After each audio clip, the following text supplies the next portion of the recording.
Good evening everyone. आज हम सीखेंगे सिलोगिज्म का पॉसिबिलिटी केस।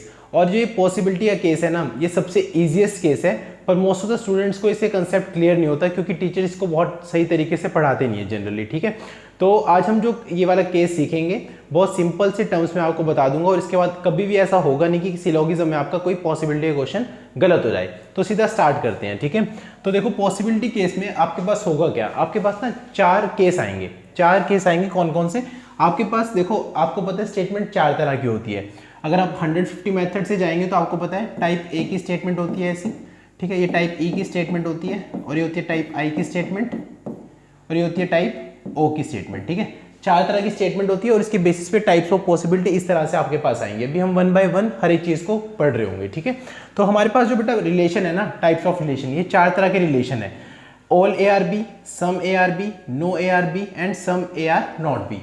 और इन्हीं के बेसिस पे कुछ पॉसिबिलिटी आपको ऐसे दिखेंगी।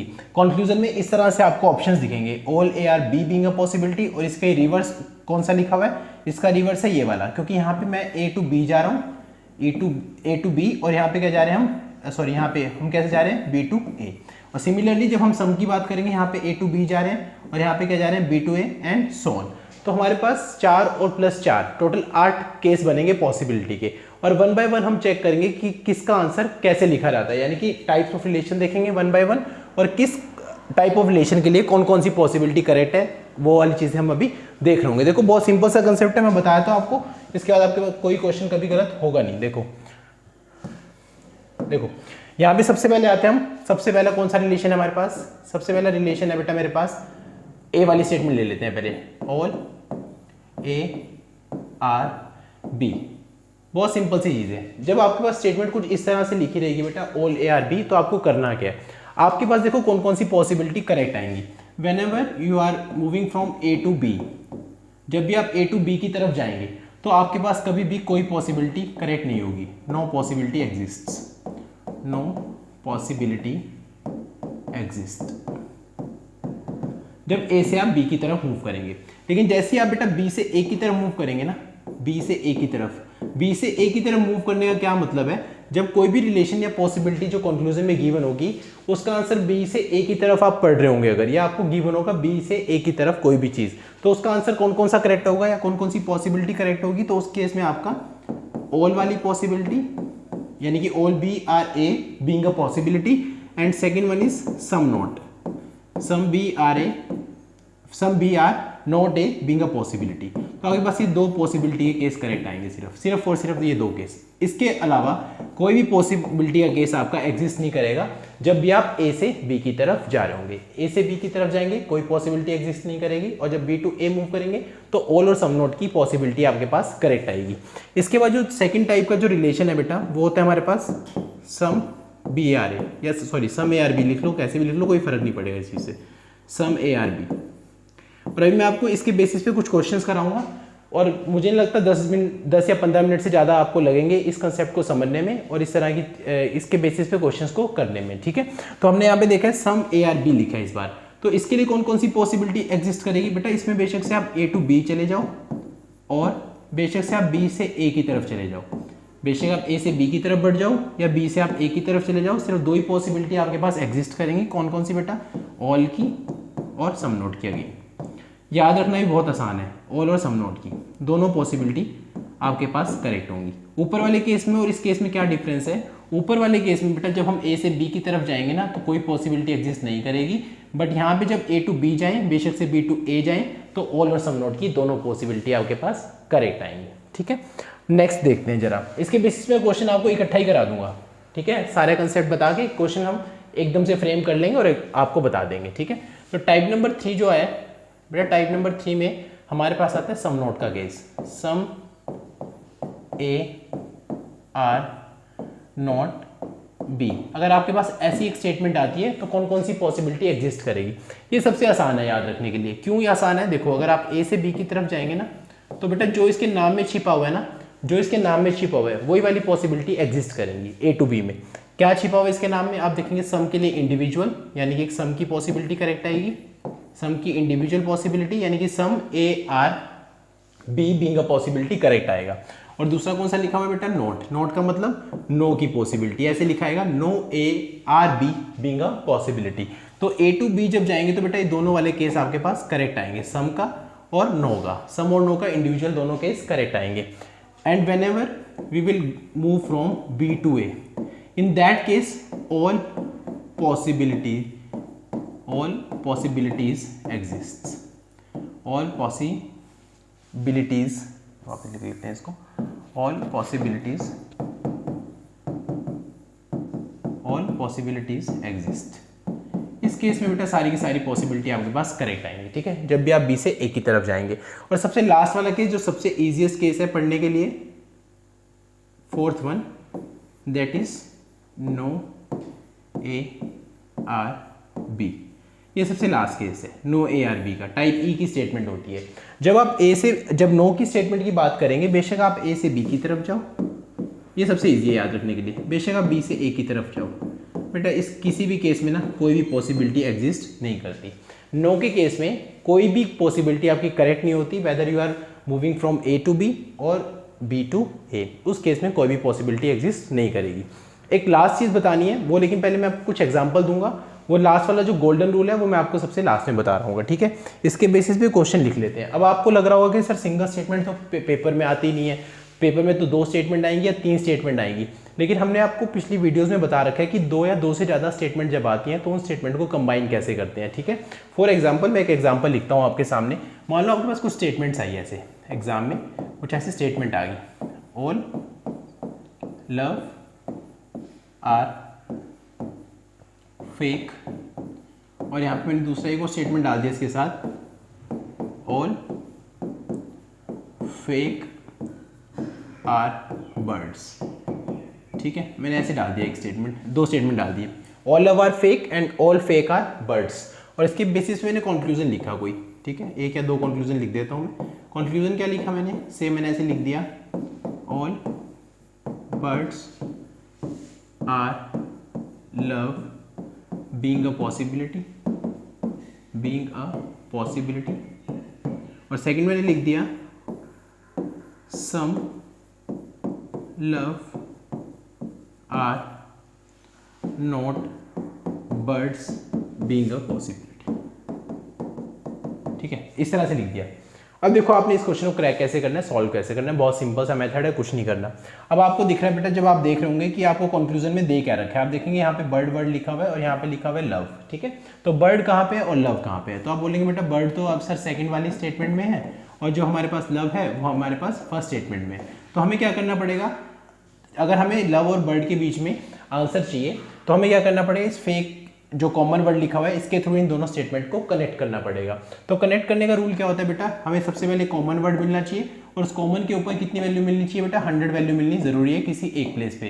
तो आपने देखा आपके पास फेक वर्ड भी लिखा हुआ है, ये वाला वर्ड फेक भी है और इसके ऊपर एक जगह पे 100 वैल्यू भी है, तो हम क्या कर सकते हैं, दोनों स्टेटमेंट को ज्वाइन कर सकते हैं। और जैसे हमने दोनों स्टेटमेंट ज्वाइन करी ना तो आपके पास एक सिंगल स्टेटमेंट रह गया। अब देखो अब दोनों स्टेटमेंट ज्वाइन होगी, फेक वर्ड यहाँ से हट गया, तो अगर आप सिंगल स्टेटमेंट देखेंगे तो इस स्टेटमेंट को आप ऐसे रीड कर पाएंगे, देखो सिंगल स्टेटमेंट की फॉर्म में। सिंगल स्टेटमेंट की फॉर्म में कैसे रीड कर पा रहे हैं बेटा इसको, ऑल लव आर बर्ड्स। तो हम कैसे पढ़ पा रहे हैं स्टेटमेंट को, ऑल लव आर बर्ड्स। अभी सिखाने में टाइम लग रहा है, जब आपकी प्रैक्टिस हो जाएगी तो कुछ भी आपको लिखना पड़ेगा नहीं बेटा, ठीक है, ऑल लव आर बर्ड्स, ठीक है। अब आपके पास ये सिंगल स्टेटमेंट बन गई है। और सिंगल स्टेटमेंट जब ऑल वाली स्टेटमेंट होती है तो हम क्या कंसीडर करते थे, इस वाले पॉइंट को ए, इस वाले पॉइंट को बी। और मैंने क्या बताया था बेटा, जब ए से लेके बी जा रहे होंगे, ए से बी जा रहे होंगे, यानी कि लव से अगर बर्ड की तरफ मूव कर रहे हैं तो उस केस में आपकी कोई भी पॉसिबिलिटी करेक्ट नहीं होगी। और यहाँ पे भी हो रहा है, लव से बर्ड की तरफ जा रहे हैं सेकंड वाले कंक्लूजन में, इसका मतलब ये वाली पॉसिबिलिटी का केस है, तो ये वाला केस हमारा क्या नहीं होगा, ट्रू नहीं होगा, फॉलो नहीं करेगा। जबकि फर्स्ट वाले केस को देखें तो मैंने बताया था बेटा, जब बी से हम ए की तरफ मूव करते हैं ना तो 2 पॉसिबिलिटी करेक्ट आती हैं। ऑल के केस में एक ऑल वाली और दूसरी पॉसिबिलिटी मैंने बताई थी बेटा सम नॉट वाली, है ना। तो 2 पॉसिबिलिटी करेक्ट आती है। तो ये आंसर किस में लिखा हुआ है बेटा, ऑल में लिखा हुआ है और बर्ड से लव की तरफ जा रहे हैं। बर्ड तो का मतलब क्या है, बी, और ये क्या मतलब है, लव का मतलब ए, यानी कि हम बी से ए की तरफ मूव कर रहे हैं। और जब बी से ए की तरफ मूव करते हैं तो ऑल और सम नॉट की पॉसिबिलिटी करेक्ट आती है, और ये हमने ऑल में आंसर लिखा हुआ है, इसका मतलब पहला कंक्लूजन आपका क्या होगा, करेक्ट होगा। बहुत सिंपल सी बात है, ठीक है। एक क्वेश्चन और करते हैं, उसके बाद फिर इस वीडियो को खत्म करेंगे। गोल्डन रूल बताना है वो मैं आपको बताऊंगा जरूर, ठीक है। मान लो एक स्टेटमेंट ऐसे आ गया आपके पास, all x R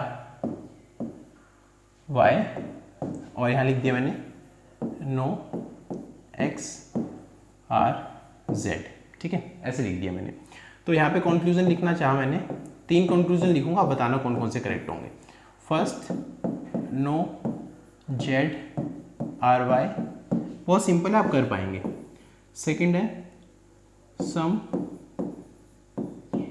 Y are not X, being a possibility भी ऐड कर लेना, पॉसिबिलिटी के लिए लिख रहे हैं, बीइंग अ पॉसिबिलिटी कर लेना, डेफिनेट नहीं पूछना मैं आपसे, पॉसिबिलिटी के लिए पूछ रहा हूँ, बीइंग अ पॉसिबिलिटी है, सारे केस पॉसिबिलिटी के लिए कर रहे हैं हम। ठीक है, और थर्ड हम लिख रहे हैं यहाँ पे some X are Z being a possibility. ठीक है, 3 लिख दिए मैंने।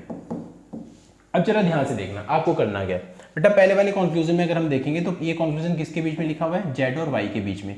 सिमिलरली जो दूसरा भी कंक्लूजन है बेटा वो भी किसके बीच में लिखा हुआ है अपने, जेड और वाई के बीच में। लेकिन जो तीसरा है वो एक्स और जेड के बीच में है। इसको तीसरे वाले को भी होल्ड करते हैं, अभी हम फर्स्ट और सेकंड को जज करते हैं एक बार। जब बेटा फर्स्ट और सेकंड को हम देख रहे हैं तो आप देखेंगे इन दोनों में कॉमन वर्ड क्या है, तो आप बोलेंगे सर कॉमन वर्ड है एक्स। और एक पॉजिटिव और जब नेगेटिव स्टेटमेंट मिलती है तो आंसर कैसे आता है, नेगेटिव आता है। अभी हम देखेंगे क्या आंसर बनने वाला है वैल्यू इसका।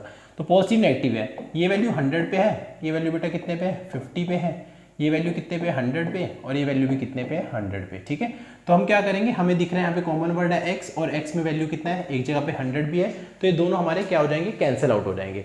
और जब हम इसकी सिंगल स्टेटमेंट बना रहे होंगे, देखो सिंगल स्टेटमेंट कैसे बनेगी, एक पॉजिटिव है एक नेगेटिव है, और पॉजिटिव और नेगेटिव मिलकर क्या बनाते हैं, एक नेगेटिव स्टेटमेंट बनाते हैं।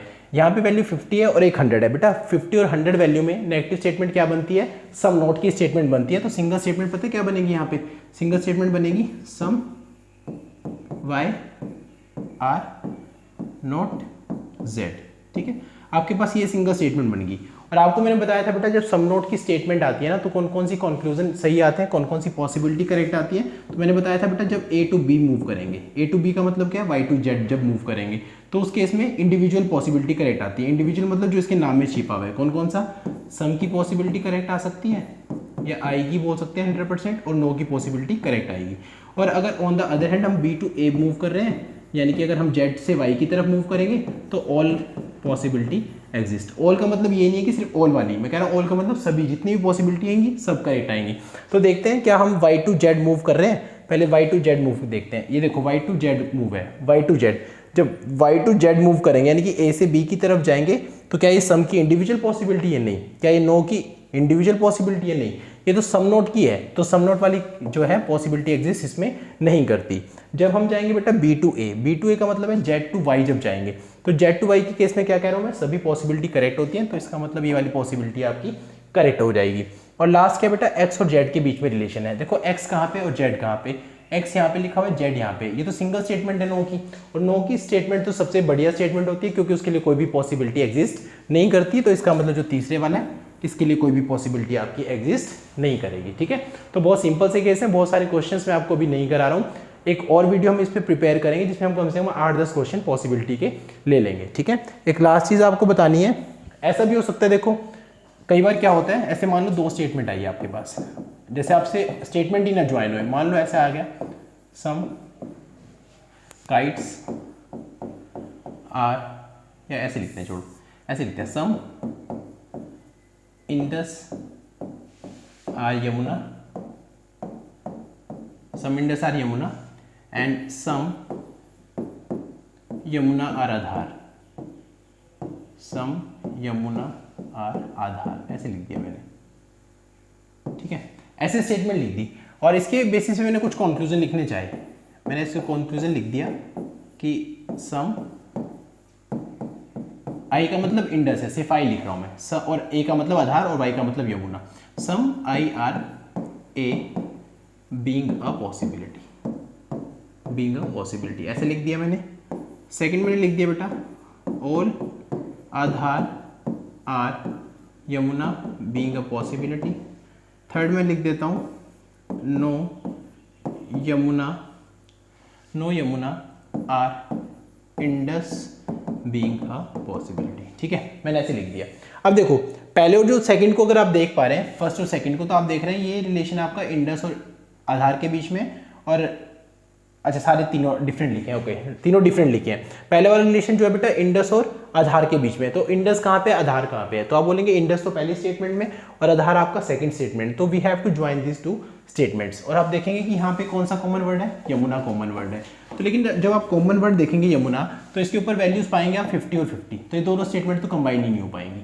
और जब ये दोनों स्टेटमेंट कंबाइन नहीं हो पाएंगी तो आपको कैसे पता रहेगा कि कंक्लूजन कौन सा करेक्ट है। अब मेरी एक बात ध्यान समझना, प्रैक्टिकल वे में बता रहा हूँ। मान लो मैं मार्केट में घूमने गया हूँ, ठीक है, और मेरे साथ कोई लड़की ट्रैवल कर रही है, हम जा रहे हैं मार्केट में घूम रहे हैं, तो हो सकता है कोई शरारती बच्चा हो, उसके बारे में नहीं जानता कि मैं और वो लड़की कौन है, हमारा आपस में रिलेशन क्या है, तो वो क्या कहेगा, अरे सर तो बड़े कूल रहते हैं, ठीक है, तो सर की पक्का गर्लफ्रेंड रही होगी, है ना, ऐसा हो सकता है, बहुत शरारती बच्चे हैं। और कुछ लोग होंगे जो शरीफ से वो क्या सोचेंगे, अरे नहीं ये तो सर की बहन जैसी लग रही है, तो सर की बहन होगी, हो सकता है मेरा उसके साथ कोई और रिलेशन हो, तो हमें नहीं पता। जब तक हम दोनों के उन दो लोगों के बीच में या किसी भी दो लोगों के बीच में कोई रिलेशन नहीं पता, तो इसका मतलब क्या है, पॉसिबिलिटी एग्जिस्ट करेगी, यानी कि हर तरह की पॉसिबिलिटी एग्जिस्ट करेगी, क्योंकि आपको पता ही नहीं कि वो वाला जो पर्सन है वो मेरा क्या लगता है। हो सकता है वो मेरी बहन लगती हो सकता है मेरी फ्रेंड हो सकता है मेरी कज़न हो, है ना, हो सकता है वाइफ हो, कुछ भी हो सकता है। तो आपको जब पता ही नहीं रिलेशन के बारे में, इसका मतलब क्या होगा कि सारी की सारी पॉसिबिलिटी आपकी क्या करेंगी, एग्जिस्ट करेंगी। यानी कि जब ऐसा होगा, इसका मतलब ये होगा कि इसके बीच में और इसके बीच में, यानी कि इंडस और आधार के बीच में ना, हर एक पॉसिबिलिटी आपकी करेक्ट होने वाली है। तो इंडस और आधार के बीच में सारी पॉसिबिलिटी क्या होगी, करेक्ट होगी। दूसरे वाला केस क्या बेटा, आधार और यमुना के बीच में पूछा हुआ है। आधार और यमुना आप देखेंगे सिंगल स्टेटमेंट में, और ये सिंगल स्टेटमेंट कौन सी स्टेटमेंट है बेटा, सम की स्टेटमेंट है। और सम की स्टेटमेंट के लिए पॉसिबिलिटी क्या रूल बताए थे, इसके लिए मैंने रूल बताए थे जी, जब ए से बी की तरफ मूव करेंगे आप या बी से ए की तरफ मूव करेंगे, तो दोनों ही केस में ऑल और सम नोट की पॉसिबिलिटी करेक्ट आएगी, ऑल और सम नोट की पॉसिबिलिटी आएगी जी करेक्ट। तो देखो जरा ऑल और सम नोट कौन से हैं, क्या ये ऑल की है, बिल्कुल सही बात है, ऑल की पॉसिबिलिटी है, तो ये वाली पॉसिबिलिटी भी आपके पास करेक्ट आएगी। लास्ट वाला क्या पूछा है, यमुना और इंडस के बीच में, यमुना और इंडस आप देखेंगे, यमुना और इंडस तो इस सिंगल स्टेटमेंट में मिल रही है आपको, यमुना और इंडस फर्स्ट स्टेटमेंट में मिल रही है। और अगर इंडस और यमुना फर्स्ट स्टेटमेंट में और सम की स्टेटमेंट है, तो इसके लिए भी सेम रूल जाएगा कि ए टू बी जाए या बी टू ए जाए, तो ऑल और सम नोट की पॉसिबिलिटी करेक्ट होती है। लेकिन ये वाली पॉसिबिलिटी किस केस में लिख रखी है, नो के लिए लिख रखी है, इसका मतलब ये वाली पॉसिबिलिटी आपकी एग्जिस्ट नहीं करेगी। ठीक है, होपफुली आपको जितनी भी चीज़ें मैंने बताई हैं आपको समझ में आई होंगी। फिर भी अगर आपको लगता है कि कोई चीज़ आपको समझ में नहीं आई, एक बार वीडियो को वापस से देख लेना, और उसके बाद भी अगर आपको लगता है कि कोई डाउट है तो आप मेरे को यहाँ पे कमेंट सेक्शन में लिख के भेज देना। और अगर फिर भी आपको समझ नहीं आता तो पर्सनल नंबर पे आप मेरे को मैसेज करके पूछ लेना, जो भी आपका डाउट है मैं आपका डाउट जो है बेटा क्लियर कर दूंगा। ठीक है, तो मिलते हैं फिर नेक्स्ट वीडियो में। अब हमारे पास एक पॉसिबिलिटी वाला पार्ट हमारा हो गया, एक टॉपिक और रहता है इसके अंदर, दैट इज कॉम्प्लीमेंट्री पेयर, जिसको हम नीदर नॉर या आइदर और का केस बोलते हैं। वो वाला केस हम फिर नेक्स्ट वीडियो में देखेंगे। तब तक के लिए धन्यवाद।